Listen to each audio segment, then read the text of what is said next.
依排喺香港，大家大部分嘅時間都係留喺屋企裏邊，都悶到發慌。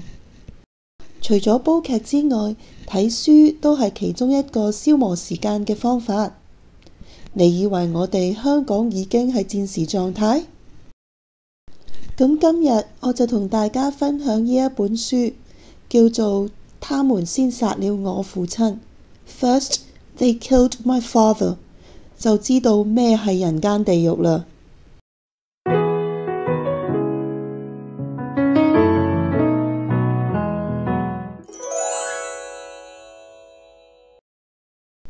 呢本書嘅作者叫做黃良，本來係柬埔寨金邊人嚟嘅，但係5歲呢，就要面對赤柬，或者書裏邊叫做紅色高棉嘅大屠殺。咁僥倖生還嘅黃良呢，就跟哥哥同埋佢個嫂嫂呢，就偷渡去咗泰國，跟住就被美國嘅贊助人帶到去美國生活啦。依家呢，黃良係大學講師，亦都係參與美國緬因州停止對婦女性施暴工作，同埋呢就為清除地雷活動發聲嘅。他們先殺了我父親，就係主要講述佢喺紅色高棉下嘅日子。呢本書曾經得到美國圖書館員協會嘅成人非小說文學卓越獎，更加改拍成為 Netflix 電影添。佢喺電影最後嗰一幕都有參與其中㗎喎。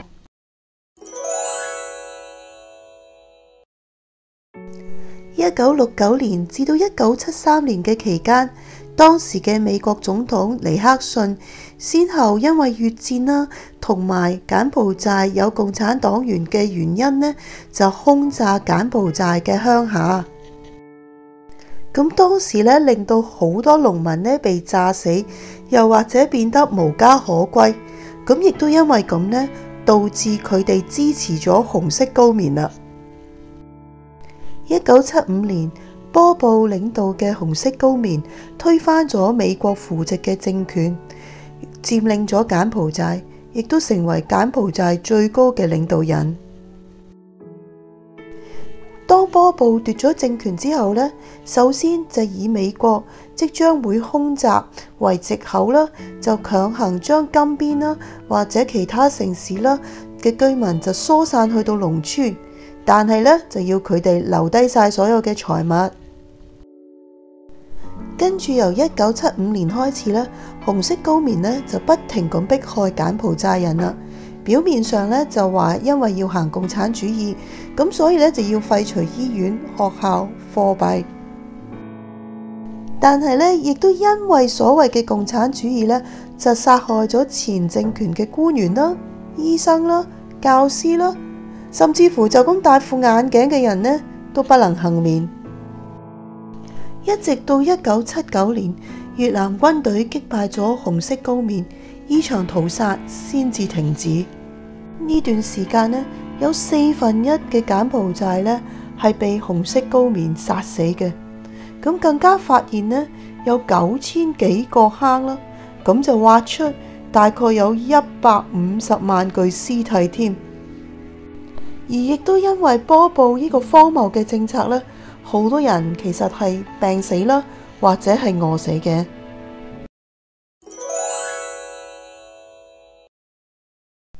故事一開始就係一位5歲嘅細路女講述佢自己嘅故事，而呢位細路女呢，就係黃良佢自己啦。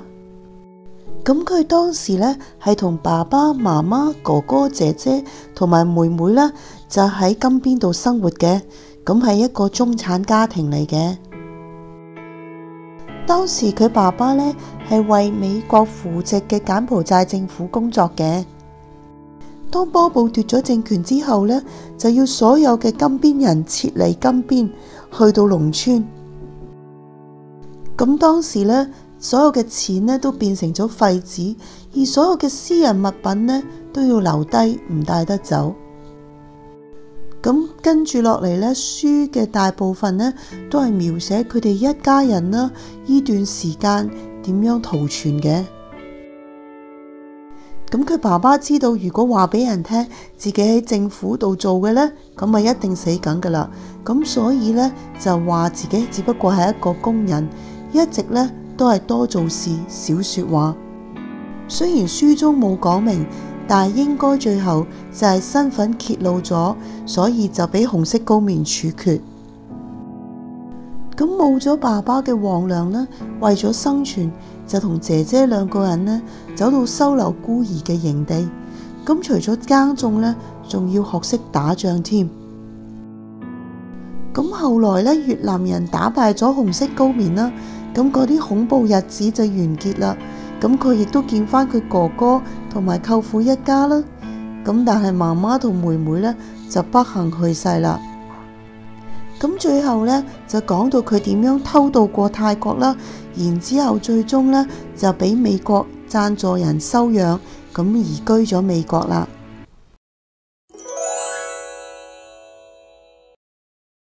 咁起初睇呢本書嘅時候呢，都有一剎那嘅懷疑嘅，一個5歲嘅細路女記得幾多嘢呢？但係一路睇落去呢，就覺得好真實啦。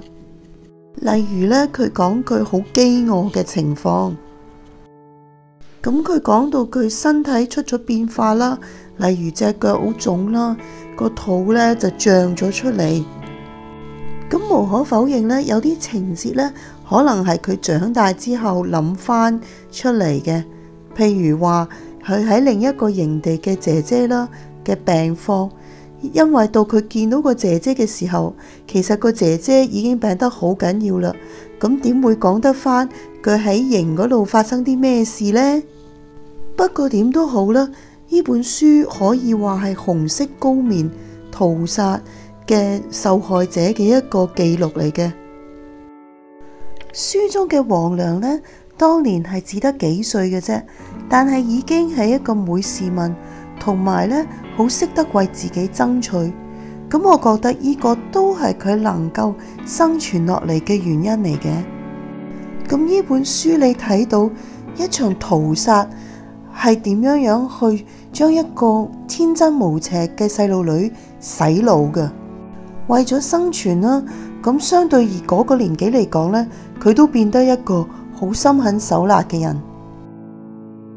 例如佢有一次係偷咗一位婆婆嘅飯團，佢知道冇咗嗰個飯團呢，嗰個老婆婆一定會死，但係呢，佢都會照食，因為唔食呢，佢自己就會死啦。呢一本書有啲情節呢，總會同其他一啲關於戰爭啊、屠殺、流亡嘅書呢有相似嘅地方嘅。例如佢爸爸死咗之後啦，佢媽媽就叫佢哋兄妹一定要離開嗰度，而且要向唔同方向走。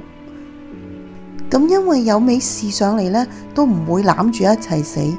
咁呢個就好似龍應台所寫嘅《大江大海》1949，咁一個國共內戰嘅故事啦。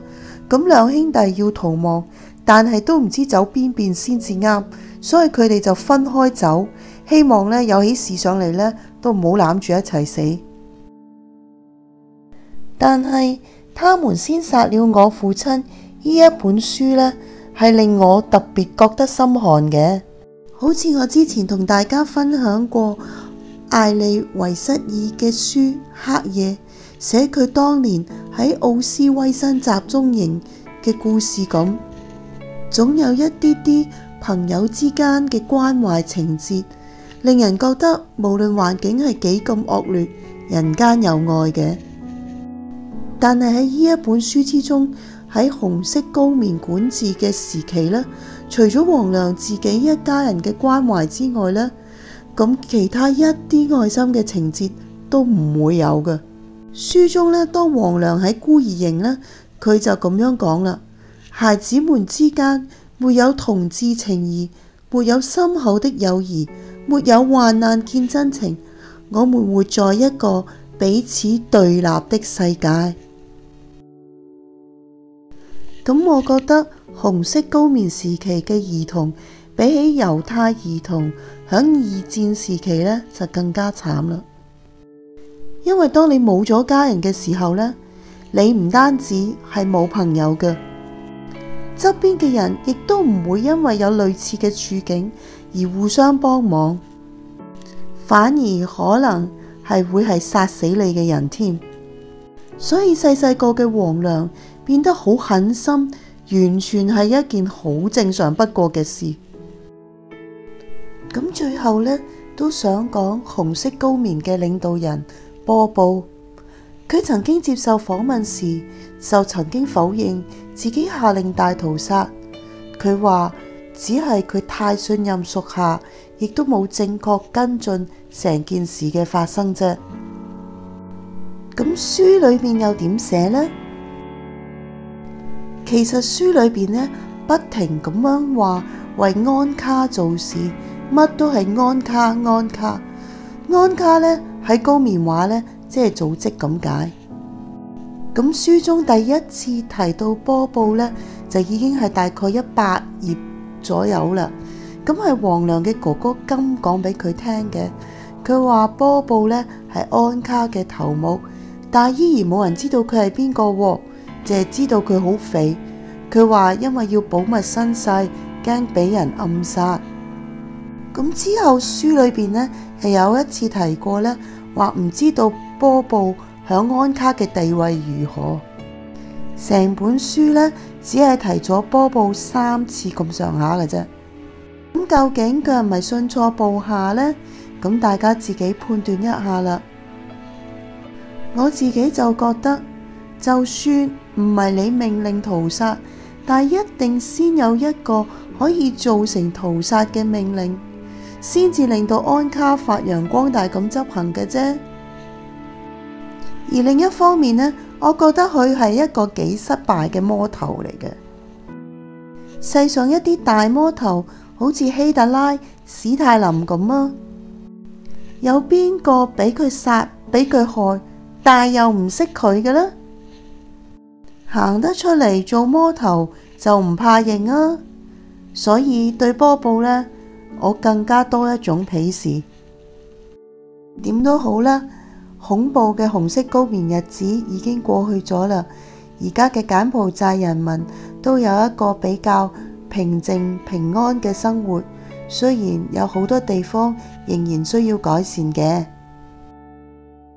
咁今日分享黃粱嘅《他們先殺了我父親》呢一本書呢，就到呢度啦。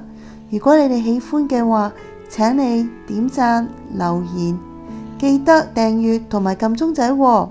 下次見啦，拜拜。